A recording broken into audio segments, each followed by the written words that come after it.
دقال برز فيصل يوسف بيفدار انجمان انشمانيا كل سوريا انا كسي اندامي شاندا هفشا كردي جبو دانستاندنا لقال شامل باشير قامش وديد قال مدى بيتن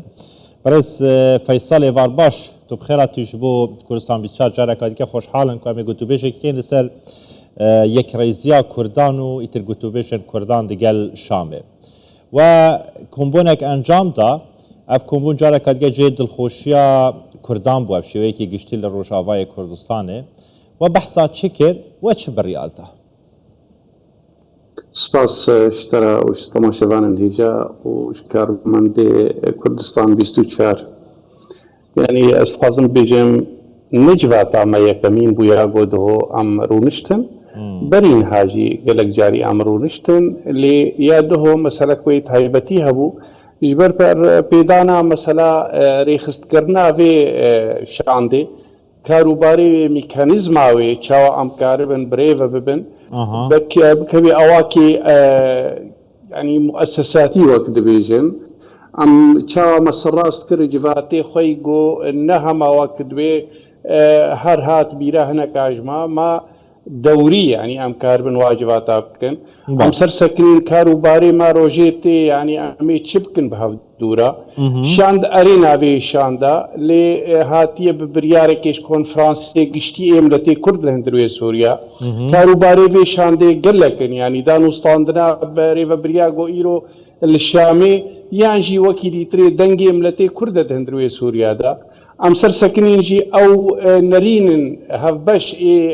كونفرانس سر سرانسري سوريا رنگو ناسنا ما سوريا ودا خوازي ملتي كرد چاوا ما گنگا شكر بهفدور فرح كرناوي اما دبونا ما يجبو دانو ستاندني بفيري وبريا شاميرا جوات گرنگياوي دور دبو لي تكازيت كم نجواتا كمين بو قال لك جوات بريويشي ما كرنا قال لك اجواء او خشبون عبله مادام تو دبيشي افنا كومبونا يكي بو نجفينا يكي بو ان لهفجفيانا يكي بو ام مهانه يام بردام دوري بهفراكم دبين دانو ستاندونا قلت بيش عندكين باشا اف نزي چار مهن و اف شانده پیک آنیه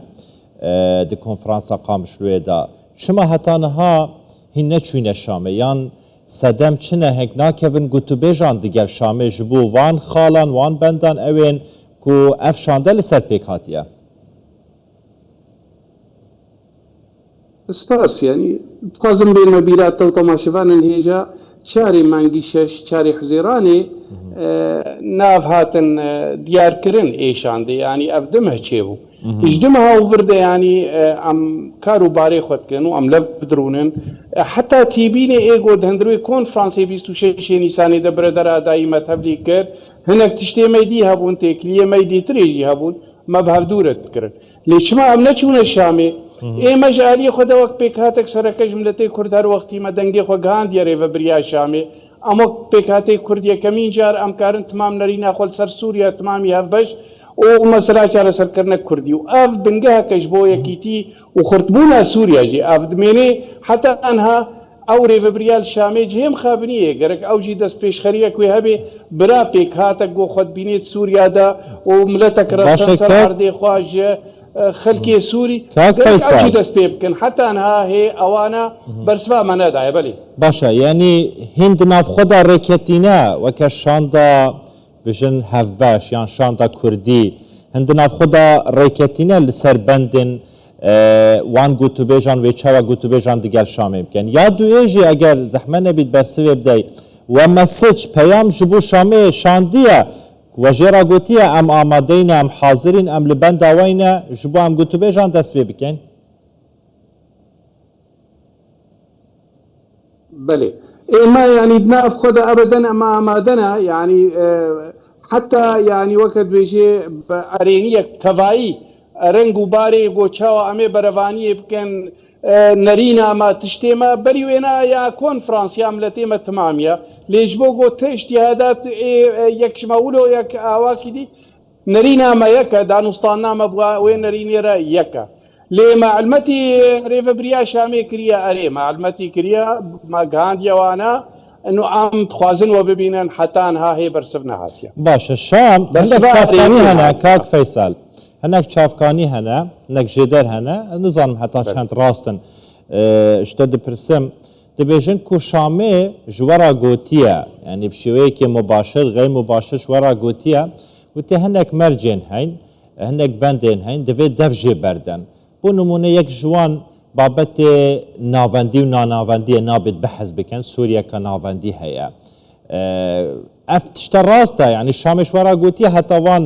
مرجانه یان وان اخفتنانه جبیرنه کن ام گلوار نارونین یان پیشوازی جوی شانده ناکین هناك أنا أضاء تشتات السري خد بيجن يعني ليفبريا شامع المتي ما نكريا مثلا أنه دوينا نافندي والنبي بيجن دو بيلبو بلكي يعني هناك برفرسكي واجي بر أمريكا خارجية أمريكي ده شوني أمريكي دبيجي مثلا نافندي ورنجك شيء أم ندجينا على كل اواب خو علمتي ما نكريا انه دوي ونفي مساله هلينن لي ماجي وقتي ام بيجن نافندي ام دبيجن ولاتي سوريا وايران بو سردستي ريجيمك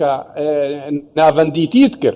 ايما ام دبيجن دوي ام لفكرنا كيف كان ونريني ما وك ملتي كرد وك سوري بشكي نهندك سوري ام سوري نو ام كردنجي حقي ما هي ام لينا خسرنجي دولتي وناسنا ما يبدن وقت ام بيجن نافنديجي بديالوجي وبدانستاندني ام بيجن يا باش ولاتي مرا ام لفكن باشه كاك فيصل تقول ام دناف خدا وكشان ام ريكتنا حتما هن نهار ريكتن وكيريا وچند خال ريس كيرينا وچند بنت ريس كيرينا جبو ويكي قوتو بيشان دقر شامي بكم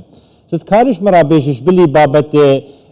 ناوندي و ناناوندي چون كرد قل ناناوندي دانا جبلي ويم بابتي ام مجاري ديكا چنه اف خالدن چنه و ريس كيرينه كوهين قوتو بيش بكن دقل شامي اگه برسوا بدتن جبو پیشوازي كرنه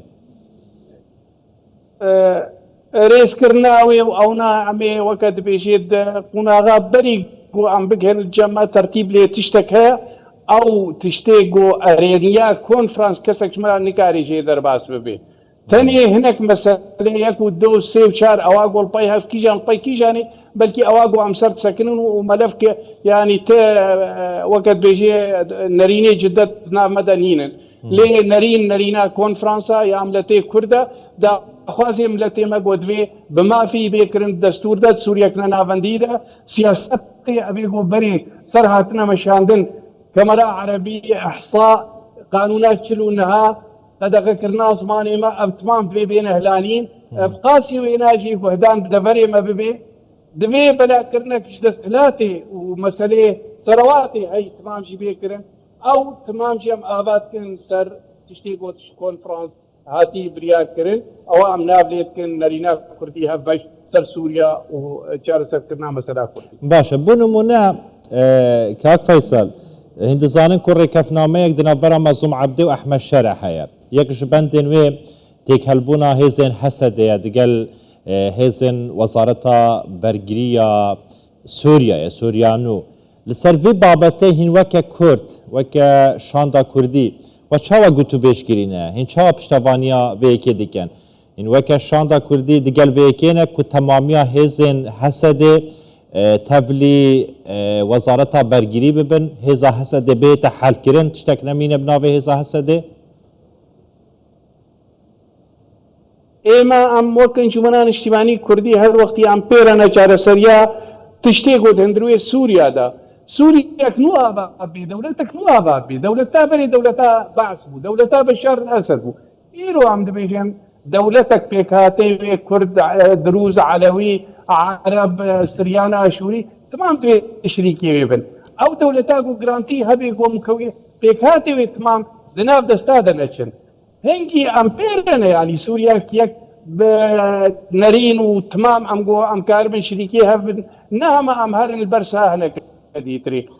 هسه شيب ويد وقتك كده دجيتيا داعش وقتك يقو داعش باش نفرج عرضي سوري خستي دستيقوا ايرو جي شريكيها بنديانا في دولتينا هسه دي ايرو عرب سريان كرد دناب هذا انا ابقاتي يجي اولى فكرناكو هسه دي بريز احمد الشرع ركري يكش تشتي قد ناف رجعتي في شارع سريع كشبرس كريكا كديرة بيكرن اواقو شاندا كردي معني بي لأما مسألة ايرو خلقي سوري تمام هر يكي بأواكي نفسروا طفتوني بشارع سريع سياسي باشا تمام شركة سوريا بن لشكري غير لشكري ام تمام نغايتي هي لشكري فلان تايبت بها ايدي تري تايبت قاسي قلت تمام فيها شركه دولتها سوري بس باشه کاک فیصل اف تگود زیاتر جدو مهن شاندا مهاتیه پیکانی لی حتی نهاوا چکون بون دیگر شامی نکینه یعنی جی شامی آماده خو نشانه ده جو پیشوازی کرن شاندا و لی دو ولاتن زلهز سوریه دهنه یک امریکا یک فرانسایه و هر دوک جی به اشکرا پیشگیری دادن دانستاندن دنابرا کردان و شامی ده یعنی بجن قامش و شامی ده نرین آوان دو ولاتانه چیه؟ دببن ولاتن گرانتیکار دنابرا ودا یعنی پشتوانیا راستیه دکن پشتوانیا کردان دکن یا نه؟ والله او هر کسی او هر آلیه گوتن پیشگیری چه کرنا کنفرانس کردیه کلوست کردی و شانده کردی بن يعني حتى شاندري امريكي الكونفرنس حاضروا قاسي يناجي وندنجي فرنسيات كن شوا بيجيريت كن امولو دبينن حتى انها ندانا فاجبوي بيجيريت كن ليه وجزان يعني بيشاتي قد اندري سوريا شيد من جيم خابيه حتى انها تقابل اواكي قد هر جيجي حتى انها بوزيتيف هاتبي ابي تنينا ام وقت بشك سوري ام وقت كرجي ام دبينن ارتشتي قد بن السويدا بريويل الساحل مثلا كنيسة مارلياس جهدي تري جهم خابنية ام دبيجن ابري فبريا نوجي دوی کار بیل خود باشه کاک فیصل خود است خو پیکا کار بدی تمام کاک فیصل اگه کرتی برسوام بده دم نمایا لی پشتی اف ایرشن لسر درزیان هات نکرن لساحل سوریا هات علویان هات نکرن مترسیا ایرش کا برفره لسر کردان جی هيا جبلی دو سه روزه کام بریان ها ایرش هات بو کرن یعنی ایرش کا برفره هيا یوان چاکدار یوان هزن سوریا داز جبو سر روشاوای کردستانی اگر سوریا بهردو نبی ما فی پیکاتا کار نوی گرانتی یک بریارات دو پنج چار رحوی نه جیب جی کرن شعبیریا سوریا نبی آریکاریا خلک سوری نبی هر تشتیر اف مسئله بی اگر سر کردا یا غیری کردا ام هیویت کن لگه درجه ام هیویت کن او کسین اف دولتی و امر و بریا افاگو ایرو الشامی پشتی شورش نگهنه به درجه گو هرگاول جه کی خوین بیار شاندن و کشتن چه ببی زور باشه برز فیصل یوسف پیفدار انجمن انشمانی کل سوریا و اندام شاندا حبشا کردی جبو دانستاندن لگل شامل باشر اقام شد گلمه دا با گله که سپاسین هر هبن